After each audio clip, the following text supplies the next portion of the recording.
Moradores do Jardim Ouro Branco, em Ribeirão Preto, foram notificados para derrubar os muros que eles construíram no fundo das casas para separar uma área considerada de preservação ambiental. Só que quando compraram os lotes, não foram informados de que haveria esse problema. Sem os muros, as famílias agora convivem com a insegurança.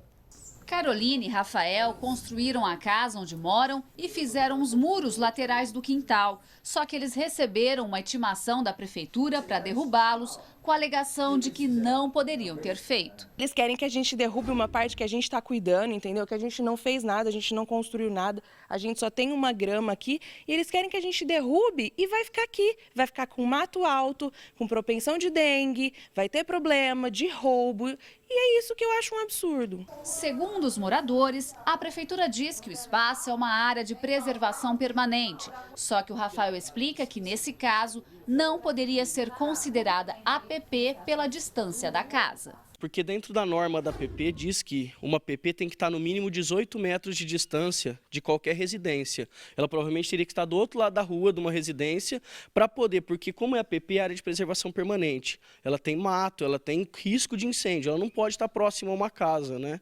Por questão de segurança mesmo para a gente, para os moradores do bairro. Todas as moradias desse lado da rua do Jardim Ouro Branco estão na mesma situação. Da sacada de uma delas, dá para ver melhor que a maioria fez muros pensando na segurança.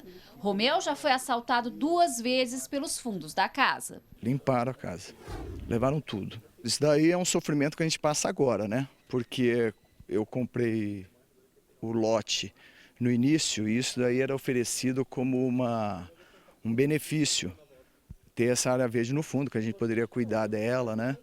E depois a gente começou a conviver com a insegurança. No princípio, quando nós compramos esses lotes, algumas moradias veio com a escritura de área verde, outras de APP e outras de reserva legal.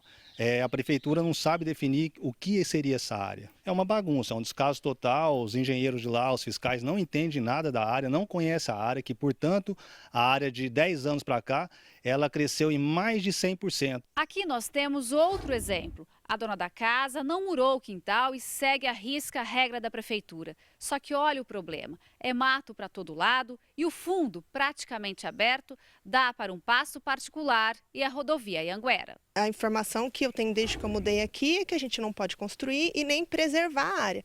Porque acho que a intenção da maioria do bairro nem é construir, é realmente cuidar, preservar dessa área e manter como área verde.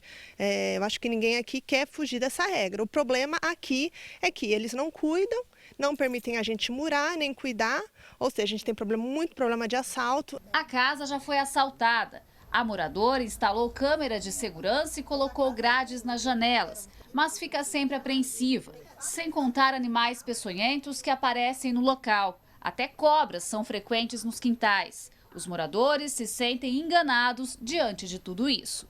E eu fico com um questionamento de como foi aprovado esse loteamento, né? Como que deixaram aprovar um loteamento onde a área verde é encostada nos lotes. Não existe nenhuma rua que separe a construção desta área verde. É a casa e o mato. Para o advogado, é preciso esclarecer o seguinte: se na época do loteamento havia autorização da prefeitura para a construção, o município precisa chegar num acordo com os moradores para eles não serem prejudicados. Porque se ela autorizou, ela não pode agora desautorizar. Então, na realidade, tem que chegar num acordo que seja para ambas as partes, tanto para o meio ambiente quanto para eles. Se não houve autorização, a coisa complica um pouco, porque aí a administração tem sim os meios cabíveis para proteger essa área ambiental, até através de uma ação demolitória, ou seja, para demolir ali eventuais muros ou eventuais edificações que estejam atrapalhando essa área. Neste caso, sendo área de reserva legal ou de preservação permanente, cabe também à prefeitura manter esses terrenos ou essas áreas de acordo com a legislação e com a fiscalização necessária. Gislene Lopes, para o Jornal da Clube. Ao contrário do que foi denunciado pelos moradores, a administração municipal disse que eles tinham sim ciência de que não poderiam usar a área de preservação permanente localizada no fundo das residências. Informou ainda que a metragem dos lotes não envolve o espaço e que um processo judicial está em andamento. A promotoria determinou que a administração notificasse as famílias. A prefeitura não comentou nada sobre a conservação e limpeza das áreas. Cláudia Prates traz mais informações ao vivo. Cláudia. Pussi, vamos conversar agora com o geógrafo Elias Vieira. Elias, os problemas enfrentados pelos moradores do Jardim Ouro Branco revelam algo sobre o uso e ocupação do solo de Ribeirão? Boa tarde. Boa tarde. Revela que há um mau uso, né, uma má interpretação da lei e a aprovação de um mau projeto que deixou aquele cinturão verde provocando esse conflito entre os moradores e a prefeitura. O que deveria ser o ideal no momento em que aqueles lotes foram liberados?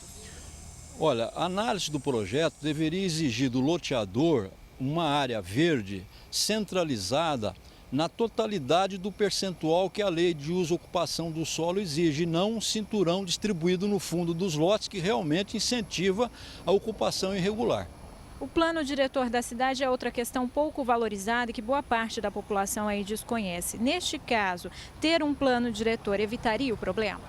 Olha, Ribeirão Preto tem um plano diretor, mas o que falta nesse plano é legitimidade na sua elaboração e aprovação, porque a participação da população geralmente é relegada a segundo plano, porque se abre espaço de discussão que não dá para sequer expor o que é um plano diretor. Então falta inclusive educação da população e maior disponibilidade do poder público em oferecer essa educação para que a população realmente participe das decisões.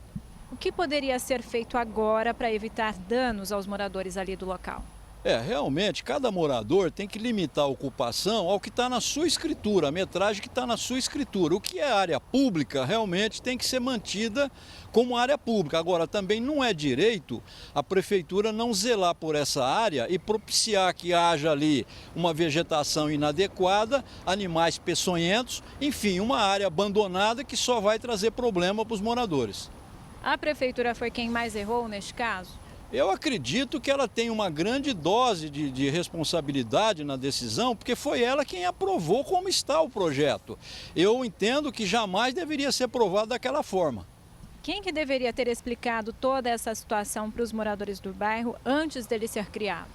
Eu acredito que essa explicação já houve por parte do loteador, porque na venda dos lotes, os compradores têm acesso às plantas de cada lote, à distribuição das áreas públicas e certamente, através do contrato de compra e venda, é colocado os limites de cada área. Então, cada um, à época, tomou ciência dos seus limites.